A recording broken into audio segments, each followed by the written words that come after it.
Carl Jung, the father of analytical psychology, spent his life exploring the depths of the human soul. He believed that toxic behaviors, if tolerated, could poison our minds, damage relationships, and pull us away from our true selves. In this video, we explore 10 toxic behaviors Jung implicitly and explicitly warned us about, patterns we must never accept, whether in ourselves or others. Let's dive into the wisdom of Jung and learn to protect our psychological and spiritual health. Carl Jung believed that the unconscious mind is not just a passive reservoir of forgotten memories, it actively shapes our behavior, relationships, and even our understanding of love. One of the most dangerous distortions occurs when manipulation disguises itself as love. This isn't the obvious kind of control that comes with threats or domination. Instead, it's subtle. It plays with emotions. It makes you feel responsible for someone else's pain, guilt for wanting independence, or ashamed for setting healthy boundaries. Jung would likely see this as a perversion of the natural bond between two people. Love, in its truest form, is a force that liberates the soul. It does not cage it. But when someone says, "If you loved me, you would," and uses that phrase to bend your will, they aren't loving you, they're manipulating you. This behavior turns love into a tool for control. The danger lies in how normalized it can become.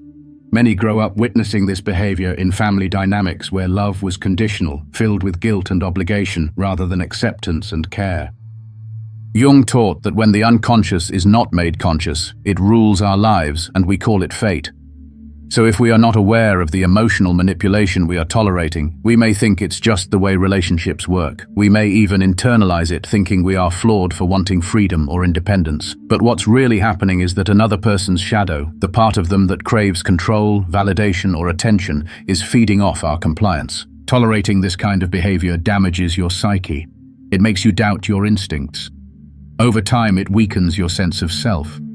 Jung believed the process of individuation, becoming your true self, requires breaking free from these hidden chains. It requires you to say, "This is not love, this is control," and it demands the courage to walk away, even when the manipulator is someone close to your heart. Because love that manipulates is not love. It's a performance designed to dominate, not to connect. And the longer we endure it, the more disconnected we become from our own soul. Emotional vampirism is another toxic pattern Jung would deeply caution against. While he didn't use the modern term emotional vampire, his teachings about psychic energy, the unconscious, and psychic contamination align perfectly with this idea. An emotional vampire is someone who consistently drains your mental and emotional energy without ever giving anything back. These people feed off drama, chaos, sympathy, and constant reassurance. They are perpetual victims in their own narrative, and you are always cast as the emotional caretaker. Jung believed that energy was not infinite. He warned that when our psychic energy is depleted, we fall into neurosis, anxiety, depression, and disconnection from the self. Emotional vampires don't just take your time. They consume your attention, your peace, your inner stillness. They do this through a variety of tactics: endless complaining, guilt-tripping, starting conflicts just to relieve their own inner tension, or making every situation about them. The worst part, they often appear vulnerable, which tricks your compassion into staying, even as your soul starts to suffer. The Jungian solution to this problem is boundaries. Psychic boundaries are as important as physical ones. Jung said that when we deny the importance of the psyche, we hand over power to others, power they neither deserve nor know how to handle. And emotional vampires thrive on people who have not learned to guard their inner world. It's not just about saying no or cutting someone off. It's about learning that your energy is sacred, that constantly rescuing someone emotionally while they refuse to grow or take responsibility is not noble. It's self-destructive. Jung would argue that we do not help people by allowing them to make us sick. We help them by forcing them to confront their own darkness, and we do that by refusing to be their dumping ground. When you protect your emotional energy, you create space for growth, your own and theirs. You allow the unconscious patterns in both of you to be seen, acknowledged, and transformed. Tolerating emotional vampirism keeps both parties trapped in unconscious repetition. But setting boundaries, stepping away, or even walking out altogether can be the most spiritually mature act of all. Carl Jung placed profound importance on the concept of self-awareness. To him, the human journey was not merely about survival or even success. It was about individuation, the deep psychological and spiritual process of becoming whole. But this process demands a confrontation with oneself, one's fears, motivations, shadows, and unconscious drives. When someone refuses to self-reflect, they remain a fragmented person, trapped in a superficial identity, disconnected from their true nature. This refusal is not only harmful to themselves, it becomes toxic to everyone around them. Jung believed that a person who does not examine themselves becomes a vessel for unconscious forces. These forces, resentment, envy, fear, insecurity, do not vanish just because they're ignored. Instead, they gain strength in the shadows, subtly controlling a person's decisions, their reactions, and their relationships. The individual becomes reactive, judgmental, and emotionally volatile, not because they're inherently bad, but because they are strangers to their own inner world. And when such a person enters your life, refusing to look inward or take responsibility for their behavior, they will inevitably project their pain outward onto you. This is the person who always plays the victim. The one who blames others for every misfortune, who justifies cruel words as just being honest, and who refuses to apologize because in their eyes, they're never wrong. Jung would argue that this person is in the grip of their own unintegrated shadow, and worse, they don't even know it. They believe they are fully conscious, rational, and righteous, when in truth, they are spiritually asleep. When you tolerate someone who refuses to self-reflect, you begin to carry their psychological burden. You become the one who over-apologizes, who questions your own perceptions, who tries to fix what they refuse to even acknowledge. Over time, this dynamic is deeply corrosive. It stunts your own growth because you are constantly dealing with their emotional immaturity. Jung would say that allowing such a person to stay in your life without change is like feeding a fire that wants to consume your house. You are enabling unconsciousness. You are allowing psychological stagnation to define your relationship. True healing, Jung taught, can only begin when a person turns inward, when they stop blaming the world and start asking, what part did I play in this? What does this situation reveal about my inner wounds? This is not about self-blame, it's about reclaiming power. Reflection is the first step toward transformation, and without it there is no growth, only repetition. People who refuse to reflect live the same emotional year over and over again, wearing different masks, repeating the same fights, making the same mistakes, and expecting different results. The tragedy is that many of these individuals believe that introspection is weakness. They see it as overthinking or unnecessary. But Jung would argue the opposite. The refusal to self-reflect is the ultimate weakness because it keeps a person enslaved to forces they don't understand. It is the denial of one's potential for wholeness. And by tolerating that denial in others, especially in close relationships, we risk being pulled into their inner chaos. There comes a time when compassion must be paired with clarity. It is one thing to support someone in their struggle towards self-understanding. It is another to stay entangled with someone who refuses to take even the first step. Jung's work reminds us that we are not responsible for someone else's refusal to grow. We are, however, responsible for protecting our own soul from being dragged into their unconscious shadow. To continue associating with those who resist reflection is to risk becoming like them, cut off from our inner truth, silently eroding under the weight of their denial. Passive-aggressive behavior is one of the most insidious psychological patterns we can encounter, and Carl Jung would have seen it as a clear symptom of unconscious repression. On the surface, it appears mild, just a snide comment here, a silent treatment there. But beneath it lies a deeply rooted fear of confrontation, a refusal to take ownership of negative emotions, and a quiet war waged under the disguise of politeness or indifference. Jung believed that anything we repress doesn't disappear. It festers in the unconscious, gaining power until it distorts our thoughts, poisons our relationships, and sabotages our growth. Passive aggression is one of the most common signs of this hidden war. The passive-aggressive person does not yell or rage. Instead, they punish you through silence, sarcasm, procrastination, or subtle acts of sabotage. When upset, they may say, "I'm fine," but their tone and behavior communicate resentment. They avoid honest expression, not because they are incapable, but because they fear vulnerability or consequences. Jung would say this behavior is a form of emotional cowardice. The individual cannot bear to face their shadow, the darker, more uncomfortable parts of themselves, so they try to express their anger without admitting it even to themselves. This refusal to acknowledge inner conflict creates psychological tension, both for the person and those around them. If you're close to someone who is passive-aggressive, you often find yourself in a guessing game. You're constantly trying to decode their words, wondering if you did something wrong, questioning whether you're overreacting, and that confusion is exactly what gives them control. Jung would recognize this as a form of manipulation, not always intentional but deeply rooted in the unconscious need to exert influence without direct accountability.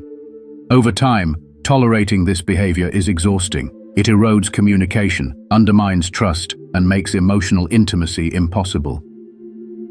Jung emphasized the importance of integration, bringing the unconscious into consciousness, naming the things we feel instead of hiding from them. Passive aggression is the opposite of integration. It keeps negative emotions buried, leaking out in harmful and indirect ways.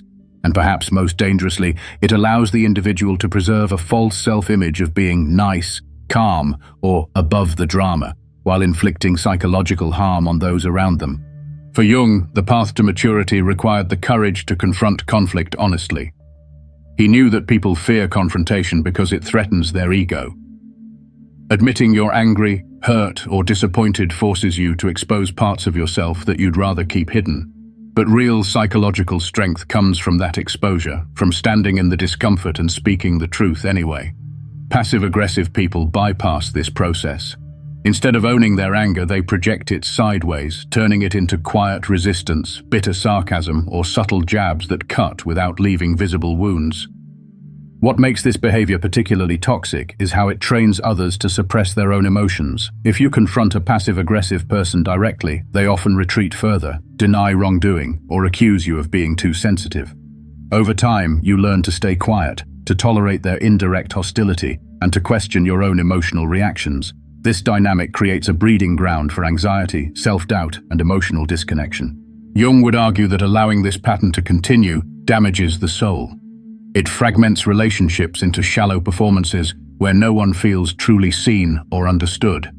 And it keeps the passive-aggressive person trapped in a cycle of emotional immaturity, never developing the tools to deal with their own inner world. The only solution is conscious confrontation.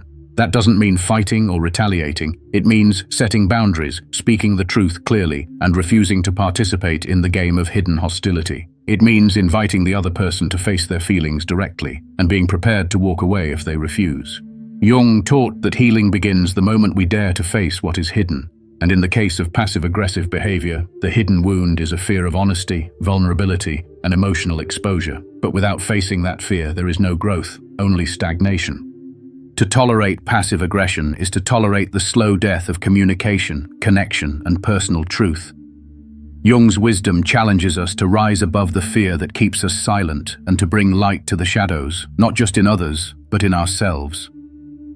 One of Carl Jung's most groundbreaking contributions to psychology is the concept of projection, a powerful and often dangerous psychological mechanism where we disown parts of ourselves and see them in others instead. According to Jung, this is not just a minor quirk of the human mind, it is a deeply rooted defense system of the ego, a way for the unconscious to protect us from truths we're not yet ready to face. But while projection may offer temporary relief from inner conflict, it ultimately creates division, confusion, and emotional pain for both the projector and the person being projected onto. Projection happens when a person is unable or unwilling to accept certain traits, desires, or flaws within themselves. These may be aggressive impulses, feelings of jealousy, insecurities, or fears. Rather than confronting these uncomfortable aspects, they unconsciously push them away, only to discover them in someone else. In other words, they see in others what they cannot or will not see in themselves. This psychological sleight of hand allows them to maintain the illusion that they are good, righteous, or pure, while casting others as bad, toxic, or flawed. Jung described the shadow as the sum of all the things we refuse to acknowledge in ourselves. It is the dark, unaccepted side of the personality, and when we do not consciously confront it, we inevitably project it onto the world around us. This is why we sometimes dislike people without knowing why we get irrationally angry at someone's behavior, or why certain individuals seem to trigger us beyond reason. Often, it's not really about them, it's about us. It's about the parts of ourselves we are still denying. But projection becomes truly toxic when it is habitual, unconscious, and used as a way to escape personal accountability. Jung warned that people who constantly blame others, criticize without reflection, or turn every conflict into someone else's fault, are often drowning in their own shadow. They are not interacting with reality. They are interacting with a distorted mirror of their own psyche. And this makes genuine connection with others nearly impossible. When you are in a relationship with someone who is trapped in projection, it can feel like you're being cast in a role you never auditioned for. You may find yourself accused of things that don't reflect your intentions or character. You may be blamed for their moods, their failures, or their pain. Over time, this dynamic is deeply disorienting. It causes you to question your own behavior, your memories, your truth. Jung would argue that this confusion is not a coincidence. It is the intended outcome of unchecked projection. It keeps the projector in a position of moral superiority while placing the burden of emotional labor on you. Perhaps the most devastating form of projection is shadow projection, when someone who refuses to acknowledge their own darkness sees everyone else as the problem. The aggressive man accuses others of hostility. The dishonest woman sees deception in everyone she meets. The insecure parent criticizes their child's confidence as arrogance. The truth is, people at war with themselves inevitably create war with others. Jung believed that the only way out of this destructive cycle is radical self-honesty. He taught that every individual must at some point look into the mirror of their own psyche and ask, what am I not seeing in myself? What am I pushing onto others to avoid facing within? This process is painful because it shatters the ego's carefully crafted image, but it is also freeing. It is the beginning of real psychological growth. It is the path toward wholeness. If you tolerate someone's projections for too long, you begin to lose your own clarity. You begin to accept their distorted view of you as reality. You may shrink yourself to avoid triggering their shadow, suppress your emotions to avoid conflict, or walk on eggshells just to keep the peace. But that peace is an illusion. Jung would call this a betrayal of the self, the deepest truth of who you are. And no relationship, no matter how familiar or emotionally intense, is worth that sacrifice. Jung didn't just want people to be free from external tyranny, he wanted them to be free from internal bondage. He believed that to live unconsciously is to live in chains, and projection is one of the heaviest chains of all. It distorts the truth, corrodes relationships, and prevents both parties from becoming whole. The antidote is awareness, to recognize when you are being projected upon, and to resist the temptation to take it personally. To understand that when someone accuses you unfairly, lashes out without cause, or sees evil where there is none, they are likely battling a shadow within themselves, and most importantly, to guard your own heart against falling into the same trap. Because we all project, we all have shadows, but what separates the mature from the immature, the conscious from the unconscious, is the willingness to own those shadows and integrate them. In the end, projection is not just a psychological flaw, it is a spiritual obstacle. It keeps us divided from others and from ourselves. Jung's wisdom invites us to stop projecting, stop absorbing others' projections, and instead take the brave step of looking inward. Only then can we see clearly, love deeply, and live truthfully.